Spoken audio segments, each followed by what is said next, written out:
یہ 12ویں صدی کا زمانہ تھا جب عالم اسلام کمزور اور منتشر ہو چکا تھا۔ مسلمان ریاستیں آپس میں لڑ رہی تھیں، حکمران عیش و عشرت میں مصروف تھے، اور اسی کمزوری کا فائدہ اٹھا کر یورپ سے آنے والی صلیبی افواج نے فلسطین پر حملہ کیا۔ 1099 میں جب صلیبی فوجیں بیت المقدس میں داخل ہوئیں تو انہوں نے تاریخ کا بدترین قتل عام کیا۔ مسجد اقصی خون سے بھر گئی، عورتیں، بچے اور بوڑھے بے دردی سے مارے گئے، اور عیسائی مورخ خود لکھتے ہیں کہ گھوڑے مسلمانوں کے خون میں گھٹنوں تک چل رہے تھے۔ اس دن مسلمانوں کے دلوں میں زخم بن گیا جو دہائیوں تک نہیں بھرا۔ اسی اندھیرے دور میں اللہ نے ایک ایسا شخص پیدا کیا جس کا نام بعد میں صلاح الدین ایوبی بن گیا۔ وہ کوئی شہزادہ نہیں تھا، نہ ہی کسی شاہی خاندان میں پلا بڑھا، بلکہ نظم و ضبط، علم دین، تقوی اور سادگی اس کی پہچان تھی۔ اس نے بچپن ہی سے قرآن، حدیث اور جہاد کا مفہوم سیکھا۔ جب وہ اقتدار میں آیا تو سب سے پہلے اس نے مسلمانوں کو آپس کی لڑائیوں سے نکالا اور ایک پرچم تلے جمع کیا، کیونکہ وہ جانتا تھا کہ بکھری ہوئی قوم کبھی فتح حاصل نہیں کر سکتی۔ 1187 میں فیصلہ کن لمحہ آیا۔ جنگ حطین میں صلاح الدین ایوبی نے صلیبی افواج کو ایسی شکست دی جس نے پورے یورپ کو ہلا دیا۔ وہی صلیبی سردار جو مسلمانوں کو کمزور سمجھتے تھے، قیدی بن کر اس کے سامنے کھڑے تھے۔ مگر صلاح الدین نے یہاں بھی بدلہ نہیں لیا، بلکہ قیدیوں کے ساتھ انسانیت کا سلوک کیا، حالانکہ یہی لوگ کبھی مسلمانوں پر رحم نہیں کرتے تھے۔ جنگ حطین کے بعد بیت المقدس کا راستہ کھل چکا تھا۔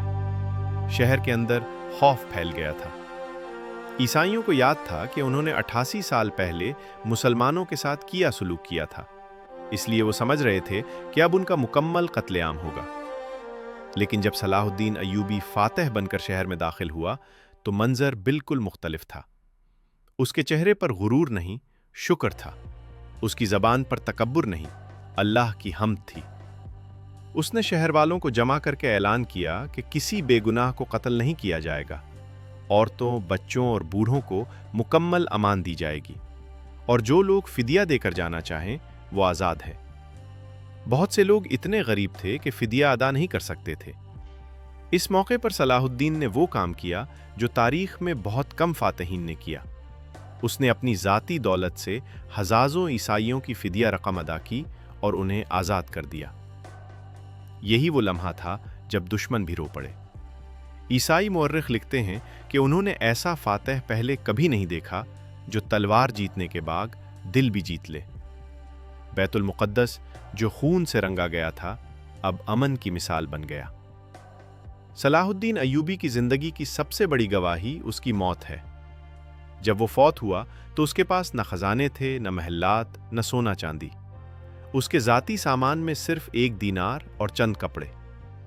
وہ شخص جس نے سلطنتیں فتح کیں خود دنیا سے خالی ہاتھ گیا۔ یہی اس کی عظمت تھی۔